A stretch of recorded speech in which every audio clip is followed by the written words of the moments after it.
If you talk about financial services specifically, they're making, huge investments in a digital transformation, bringing in AI into their processes. And then there are certain sectors who are investing immensely on sustainability. So, that's how we have to deliver the message that that investment will pay. You need to be able to get the best out of any investment that you're making. And for that purpose, obviously, it's the team who is doing the job, right? So you depend on those people. Hello, everyone, and welcome to the Business of Learning podcast. My guest here today is Sana Quadri, who is the CEO and founder of EdWatch. Sana, thank you for being here today. Thank you for inviting me, Zhao. It's a pleasure talking to you, and hopefully I'll be able to tell about ourselves, how has been our journey, and learn something from you, right? Yeah, 100%. And let's start right there. Let's start with you just sharing a little bit more about you, about EdWatch, what you guys are all about, who you help, and any further context that you want to share about the business as well. So basically, EdWatch is an online trading platform. It's in simple terms, it's an online training platform. It helps businesses transform in the challenging times by upskilling their staff. So basically, I'm by profession I'm a chartered accountant that we call CPA. So Yeah. I for 16, 17 years, I worked in the finance section, mainly finance and accounting function. Although I've had the experience of working in other sections as well, but my main focus was in finance and accounts. So, somewhere around 2018, 2019, there came a new standard that actually, impacted highly the banking industry majorly, if you talk about. It was, I don't know if you know about IFRS 9 or not. It impacted the way we do certain things, the way we calculate the provisioning on loans and Mm. credits. So that was a time when I was actually one of the people in the bank who were leading it from their own functions, leading the transformation, the change um, that was coming in. And so that was a time when I realized that a lot of things need to be learned. A lot of things are changing over time. I need to upskill Mm-hmm. myself. We, not just as an individuals, as a business, you know, there is Yeah. there has to be an exercise that ensures that the staff is skilled in certain aspects. And Mm-hmm.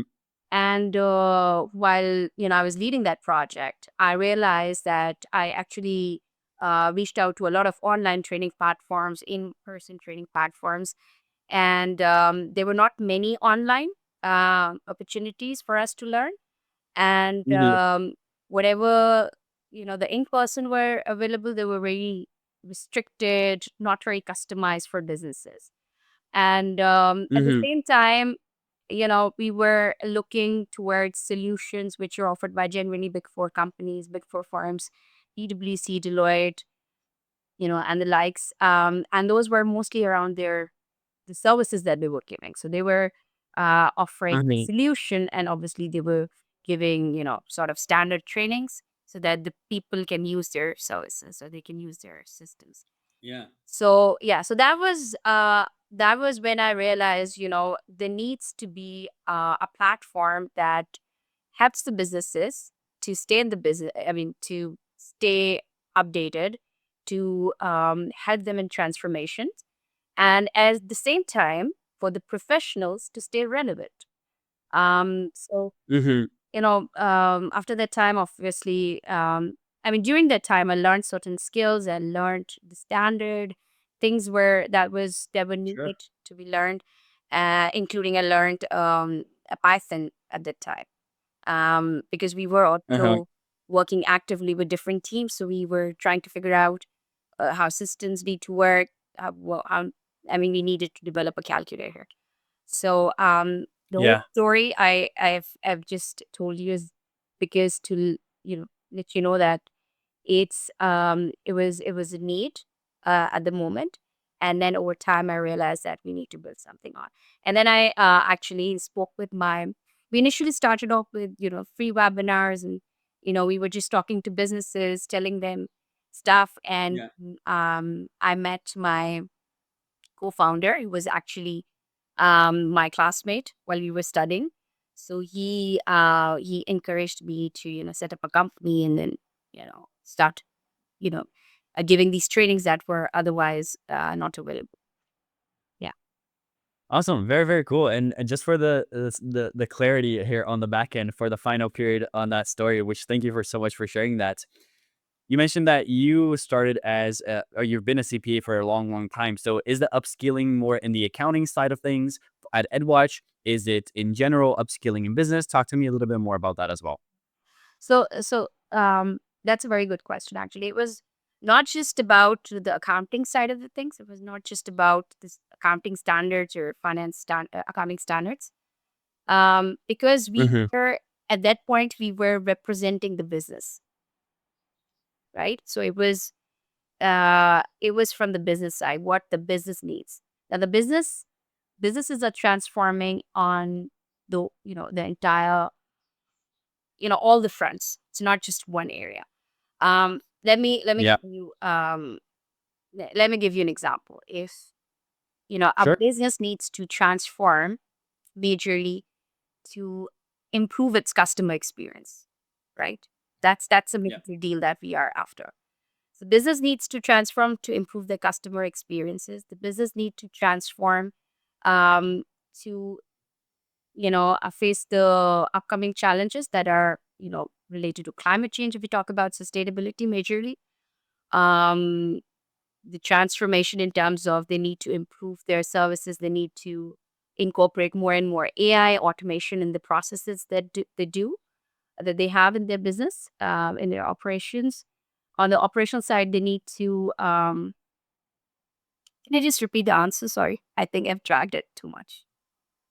No, you're good. You're giving me what I was looking for, which is of course the business is Yeah. every business has different intricacies on what they want to Yeah. adapt, but businesses as a whole they all have to So adapt in certain basically, areas, right? So you're mentioning yeah, operations, everything. Yeah, go yeah. ahead. So basically, so when we talk about transformation, it's about businesses majorly. So businesses need to Hmm. transform to improve their customer experience. How do we improve their customer experience? We gathered over the time data that allow us to learn what their requirements are, what the problems they are facing. And in turn, we are incorporating AI and social, other, things that could remove the inefficiencies and improve the customer experience. So this is how business retain and obviously acquire more customers. The second thing is the Hmm. other challenges that are coming in. Other challenges that would include climate change, in terms of sustainability, um, and various other challenges, financial challenges world over, political changes. You're aware of the tax tariff war that's going on. So the businesses need to immediately respond to the changes that are coming in. So they need to Hmm. immediately they need to be able to not just actively respond, but proactive in the sense that they should be able to sense what changes are coming in, right? Yeah, So, yeah, so yeah, so these challenges bring in the requirements for certain skills, and the skills that we generally provide in our platform to our platform are digital transformation. That obviously generally covers the very hard skills, the soft skills, the leadership skills. We also cover yeah, some finance side over on to our platform, and then we are targeting climate change related skills also. And those are very mm, customized, uh, based on the requirements of the company, the industry that they operate in. yeah, So yeah. that's Is there a specific industry that you guys like to operate in more? sorry.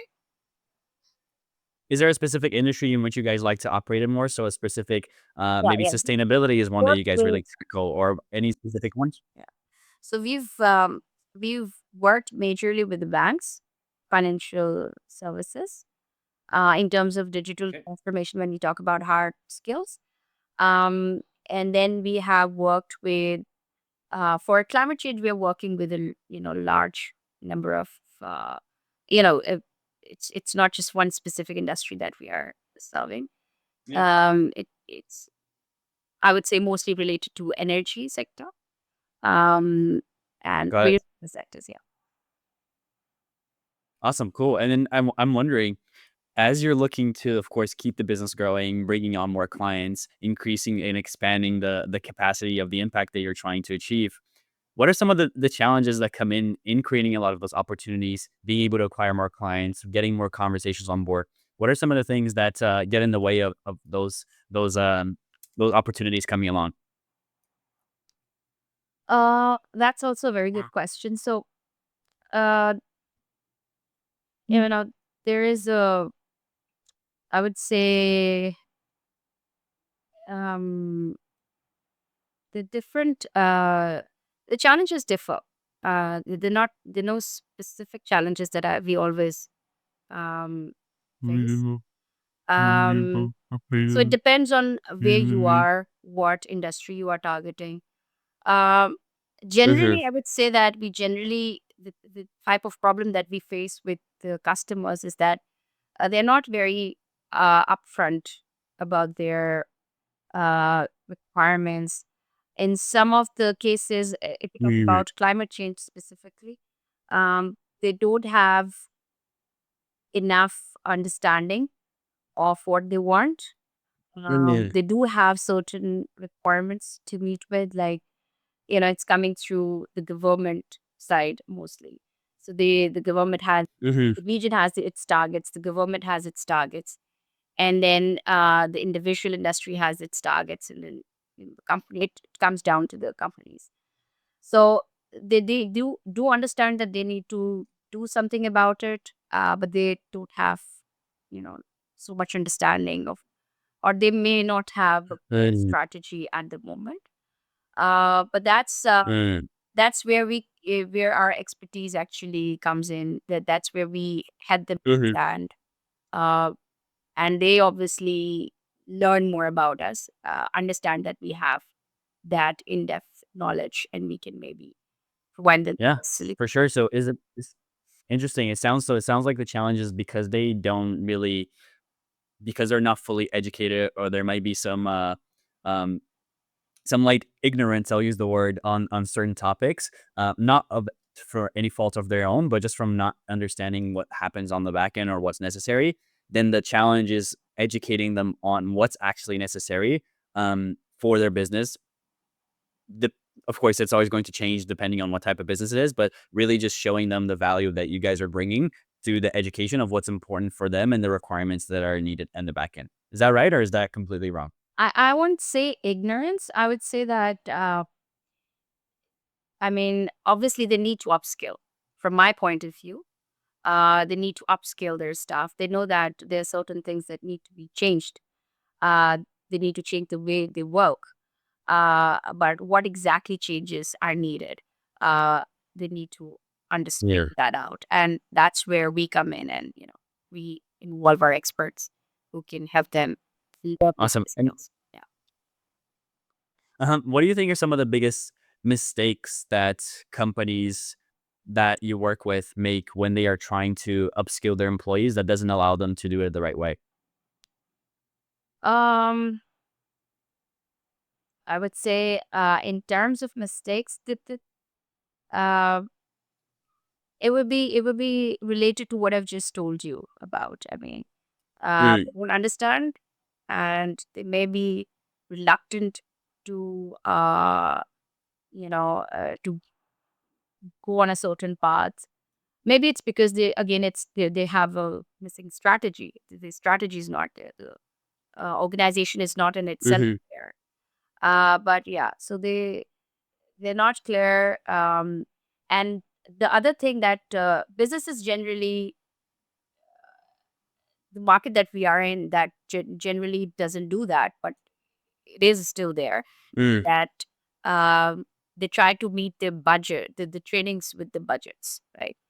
Um, In Really? many cases, many companies, especially uh, family offices, the budget is very limited for training, so they think it's a regular Wow. exercise, while it is a Mhm, very critical thing to mhm, do mhm, for a business, because otherwise you will be always on the lookout for new talent, um, and that's huge cost, hiring and getting mhm. people.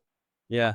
Do you tell them that upfront? Do you like, "Hey, here's the problems that you have. Like, here's what you actually need to solve," and how do they usually take that? Because I know sometimes, business owners or business leaders are very tough upfront. They're like, "Hey, my business is great and all these things," but we all know that there's issues with every business. Some will have different issues than others, but there's always issues. So, do you tell them that upfront, like, "Hey, this is what you actually need to solve. If you don't solve this, then you're not gonna be able to achieve the things that you want to." How do they take that? So we actually phrase in a polite way. Uh, uh, Of course, yes. Yeah. Save your 50% of your recruitment costs, hiring costs. You can reduce your costs by 50%. And obviously, there's a huge investment going on in these areas. If you talk about financial services specifically, they're making, huge investments in digital transformation, bringing in AI into their processes. And then there are certain sectors who are investing immensely on sustainability. So Mhm. I mean, that's how we have to deliver the message that investment will pay. I mean, you need to be able to get the best out of any investment that you're making, and for that purpose, obviously, it's Mhm, the team who is doing the job, right? So you depend on those people, and if those people don't know how to do things or why they are doing things, or if they're changing, right? The company has changed its strategy, it's going to save more energy. There's certain things that are coming in. Um, there's certain new rules that are implemented.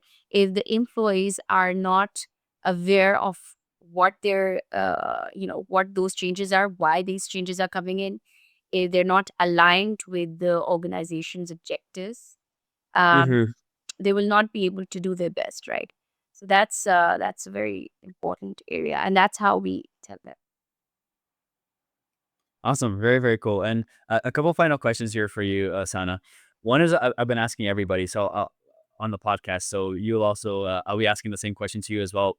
And I'm just wondering, like, what do you think is the hardest part of growing your business? So let's just say you had a magic wand and you could just wave this great wand and it could just solve one thing in the business, just a challenge, an obstacle, whatever it might be. And just by solving that one thing, even though there are often many where you like to solve, one thing that would allow all the growth goals to happen on the back end. What's the one thing you would like to solve in the business?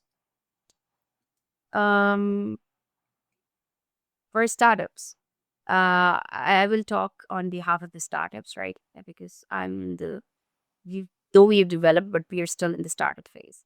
I would say that it's uh, it's removing all the inefficiencies. Mm. A lot of times, startups, because we get distracted. Um, like when we started off, so I had a lot of people coming to me and saying, and I actually took an accelerator program. So everyone was talking about, let's start, we have to raise funds, we have to start talking to investors. And the hardest part for the founder is to do, because he's multitasking. He's taking care of two major tasks. He's also managing the funds. He or she is also managing the funds, and he or she is also, the the first sales person of the company, because Mhm, because I mean, as a founder, the business, you have to bring in the first client, and most of the founders obviously always do. So, mhm, so the problem that we face generally is, we get distracted many times among how to do things, what things that we should be looking at, what opportunities are actually meant for us. right. Um, So I've done a few of these mistakes in the past. Although I've never been focused on the funding side mostly because I believe that as a startup, you need to first bring in your own investment. It's you're putting all your heart and soul in it, and so you need to be able to first, um, sort of come up with a proof of concept, be able to earn some revenue, and then go to people, investors, asking for money. So that's been my Mhm. old school person. But apart from that, there's certain other opportunities like taking part in some competitions, etc. So can be a problem at times. Other than that, Mhm. uh, I mean that's the one thing, that prioritizing your business in terms of what you need to do Mhm. is an important thing, and Yeah, yeah, focus. focus is important. Awesome. Good I, stuff. I I like that. I like that answer. Then I have one. again, Sorry? I hope I have answered the question correct. No, yeah. Yeah. No, it's your answer, of course. It's your answer. Ooh, And then one final question here for you, that I have, which is actually not a question from me. It's a question from our last guest to you, and they had no idea who you were. okay. So, you ready for the question? Here it is. What was the last idea you've had for the business, which you either did pursue or maybe you didn't pursue? So there is this. I will not go into detail, but I Of will course. share that with you. I mean, and share what it was about. It was you're actually Sure. uh, I mean, there are certain training requirements we need to do some consulting work as well. We've been asked to. So we were at one time we were confused whether we want to go that road or not. But yeah, that was the idea, and we have incorporated some of that. We've tried to incorporate it, although it's not Mm. materialized yet, but we're thinking about it. Okay, awesome. Good stuff. Osana, thank you so much for your time. This has been great. It's been great getting to know you. Where should people go if they want to learn a little bit more about you or maybe a little bit more about EdWatch? So they can always visit our website. Although we work with businesses right now at the moment. We are not B2C, but they can always contact us. Our trainings are also available on CPD UK websites that are accredited by them. And they can always contact us at our email address. That's mentioned on the website. So if there is something public coming up, we can always look into. I mean, we can always provide those trainings. Amazing. Thank you so much. And for everybody else that's still watching, if you would love to hear more conversations like this, please subscribe. And I will see you on the next podcast. Thank. Take care. Take care. Bye.